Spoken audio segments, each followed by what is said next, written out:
Well, you have always been the magnet for beef in our world, but recently, it's you and Elliot Wilson, man. I think, the OGs is scrapping. I'm starting to hold the crowd a little bit, and just today, me and Marlon Wayans has spilled into the public in a very interesting time.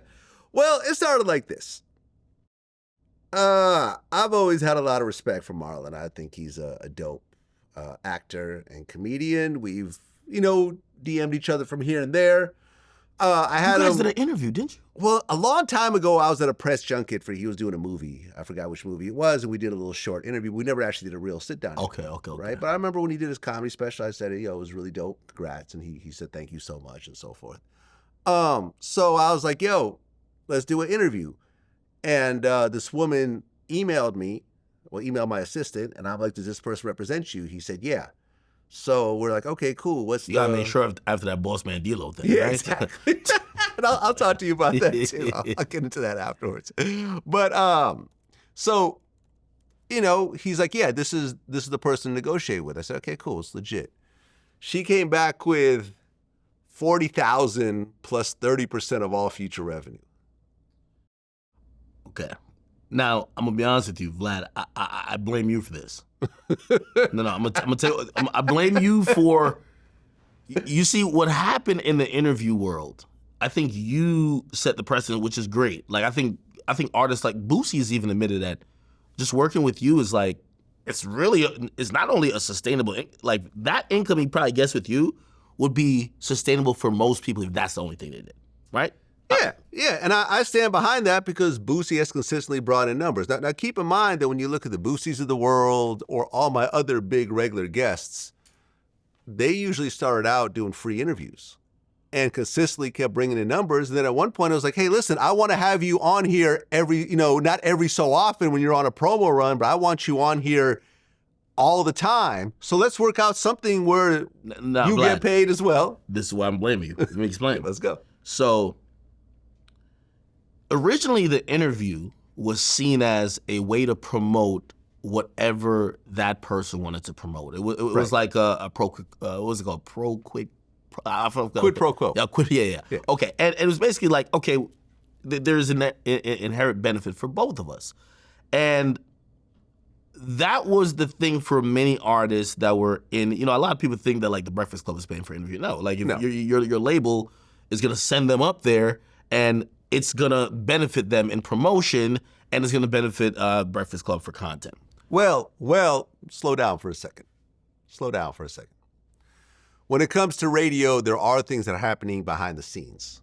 Okay, right? Yeah, so it's like, okay, there's some deals too. Yeah. Look, so let's just keep it 100 because this is where the radio people like the Breakfast Club have a certain advantage, because when you're under the iHeart umbrella, there are deals being made behind the scenes of like, listen, we'll spin your record 20 times. This is our biggest show. Send your artist to do this show, and we'll get this record played on all of our stations across the country. There may not be any writing behind it, but there's an understanding behind it. So they are getting paid in a certain type of way. It's just not a cash transaction. Okay.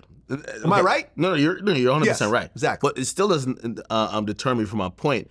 And again, I'm blaming Vlad for this. This is how you fucked the game up.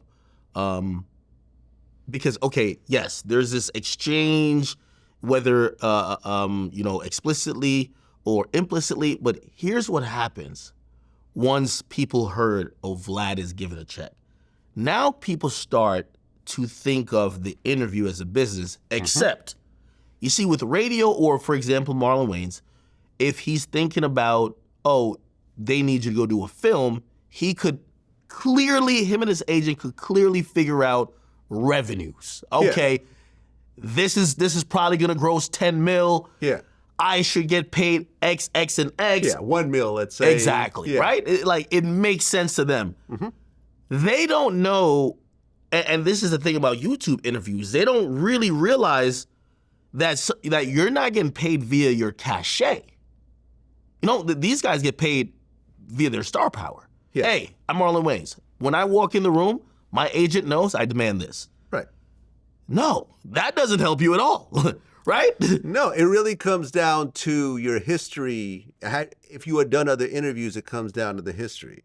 And what I had pointed out during some of our conversations and even publicly was that when you look at all his recent interviews, they make between 100,000 to 300,000 views. It's not dollars, it's views. Yeah.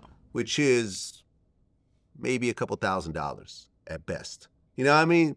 You look at a Boosie, he consistently brings in like 5 million, 7 million. Like this is where the bigger numbers come in. But, you know, like for example, when me and Marlon Wayans did the Breakfast Club around 9 months ago, about 1 month apart, he did like 300,000 views. I did like 800,000. You know, I did like more than double his views. So I understand what it is. And, you know, and that's where some of the confusion comes in. And we had a conversation about that, and he wasn't really open to that type of conversation. So he's from a different world, though. He's from a different world. And listen, I was like, fuck it. I decided to jump out the window and I started talking about these negotiations in my interviews. So whatever comes my way, I'm cool with it.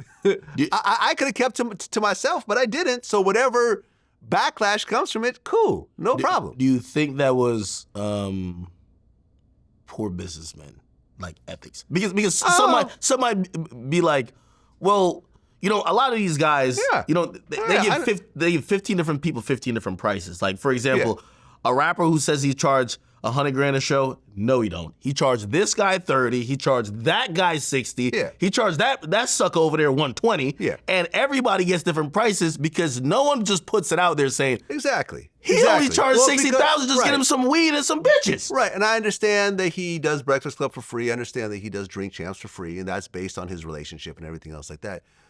Where I got somewhat insulted was that what he was saying was, what I took it as, is that he doesn't respect the platform and what I've built.